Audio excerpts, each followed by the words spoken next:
कोई तुमसे आकर कह दे कि शंकर भगवान को वस्त्र दे दीजिए, आभूषण दे दीजिए, शिव जी प्रसन्न हो जाएंगे, मत मानो। कोई तुमसे आकर कह दे कि भगवान शिव को 56 भोग दे दो, भगवान शंकर प्रसन्न हो जाएंगे, बिल्कुल मत मानना, बिल्कुल मत मानना।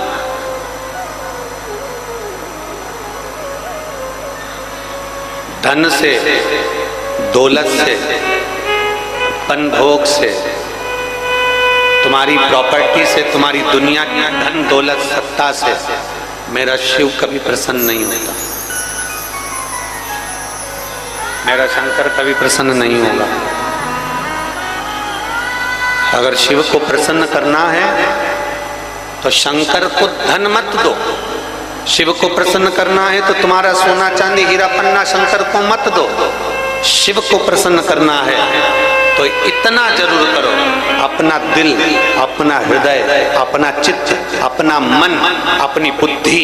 भगवान शंकर के चरणों में समर्पित कर दो, शिव तुम्हारा। विशेष जब कामना रहती है, विशेष कामना, आज आपका मन कर गया 108 चावल के दाने मेरे को शिव जी को चढ़ाना, 108 चावल के दाने मुझे आज शंकर भगवान को चढ़ाना। विशेष आज आपके मन में कोई मनोरथ बड़ा है,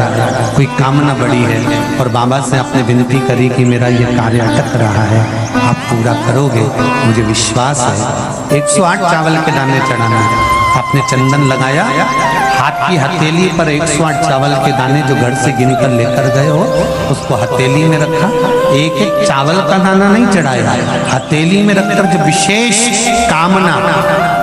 जैसे किसी कर्मकांडी ब्राह्मण से पूछा जाए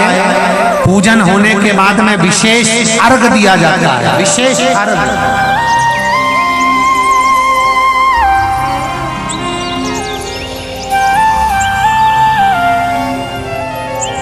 उसी तरह विशेष कामना के लिए दुख कटता ही नहीं है, दुख कट ही नहीं रहा।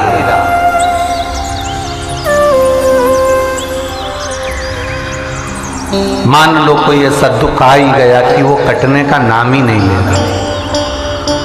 बहुत हार चुके हम जिंदगी से, वो कट ही नहीं रहा। थोड़ा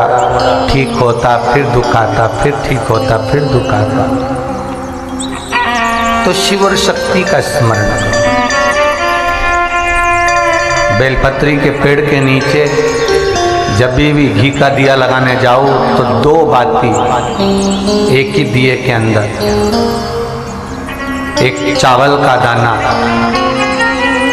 उसमें डालकर अपनी कामना कर फिर जलाओ। 3 या 4 सोमवार करके देख लो क्या जा रहा है।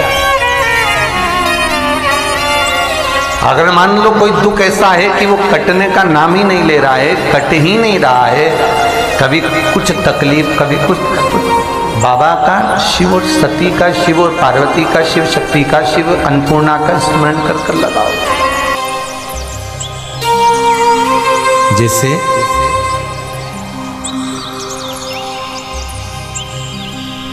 बेले के फल का गुर्दा, बेल का जो फल होता है, बेलपत्री का फल, उसका जैसे गुर्दा, उसके अंदर का जो भाग होता है बेल का, वो गुर्दा,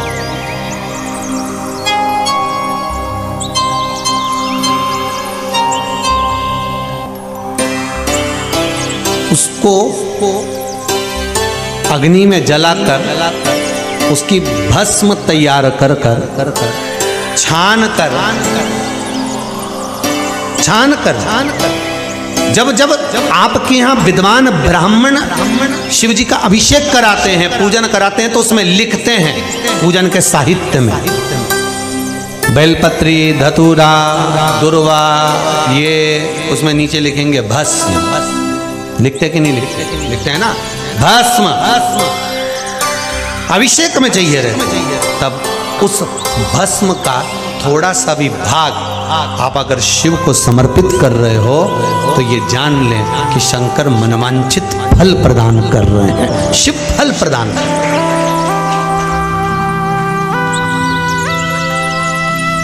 महाराज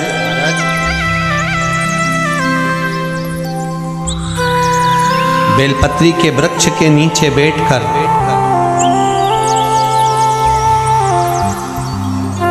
हाथ में एक बेलपत्र का पत्ता रखकर आप पंचाक्षर मंत्र नमः शिवाय, ओम नमः शिवाय या श्री शिवाय नमस्तुभ्यम या महामृत्युंजय मंत्र का स्मरण कर रहे हो, पर डंडी का भाग अपनी ओर, बेलपत्र की बीच वाली पत्ती का भाग बीच वाली उंगली की ओर रखकर अगर आप स्मरण कर रहे हैं और अपनी कामना कर कर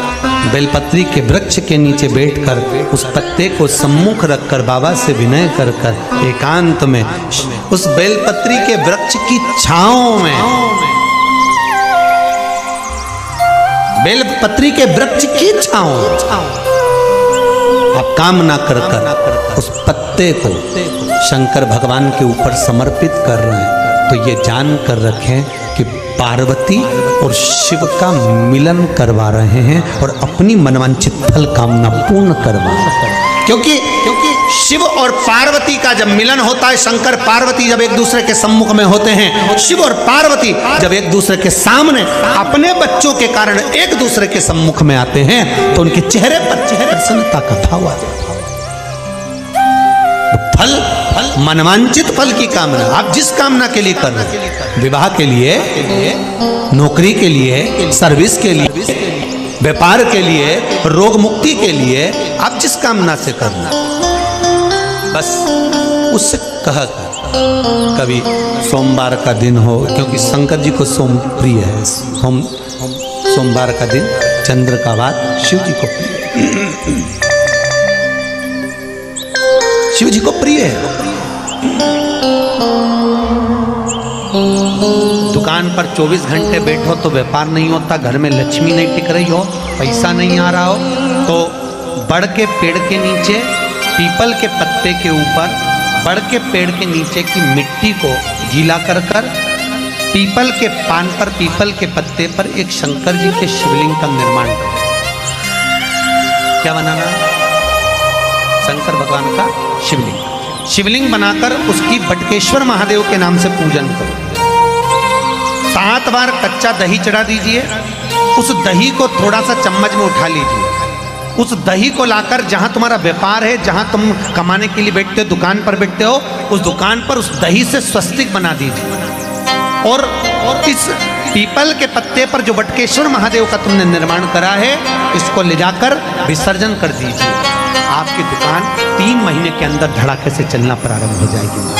लक्ष्मी की कभी कमी नहीं आएगी। ये बटकेश्वर महादेव का पूजन है। कौन से महादेव है?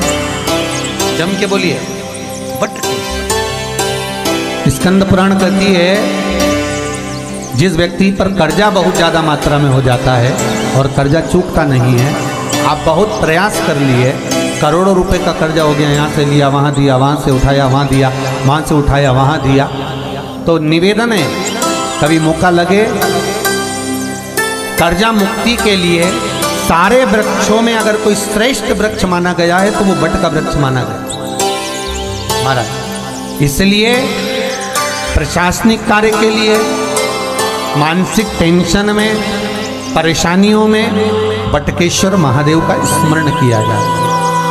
और यदि निवेदन करूंगा बहुत ज़्यादा, यदि आपको कर्जा हो गया है, बहुत ज़्यादा कर्जा हो गया और वो कर्जा चूक ही नहीं रहा, तो थोड़े दिन बड़ के पेड़ के नीचे आप बटकेश्वर महादेव के लिए 1 लोटा पानी, उसमें थोड़ा सा पिसा हुआ चावल पीस के गला लेना, चावल को और पीस लेना, पीस के उस पानी में मिला लेना और मिलाकर उसमें थोड़ी सी हल्दी पिसी हुई डालकर बटकेश्वर महादेव के नाम से बड़ के पेड़ के नीचे अपनी कामना कर कर जो कर्जा हुआ है उस कर्जे का भान देते हुए, स्मरण देते हुए छोड़ दीजिए। महाराज 2 या 3 सोमवार एक ही जगह पर करना, 3 सोमवार बाद वहीं से बड़ के पेड़ की थोड़ी सी जड़ उठा लाना और उस जड़ को कोई धागे में बांधकर या तो अपनी गले में डाल लो या अपनी जेब में पटक लो, उसको थोड़े दिन पटक कर रखना, लगभग 2 से 3 महीना पटक कर रखो। वो जड़ जैसे बड़का पेड़ विस्तार होता है, पानी गिरे ना गिरे, जल वृष्टि हो ना हो, गर्मी पड़े ना पड़े, उसको कोई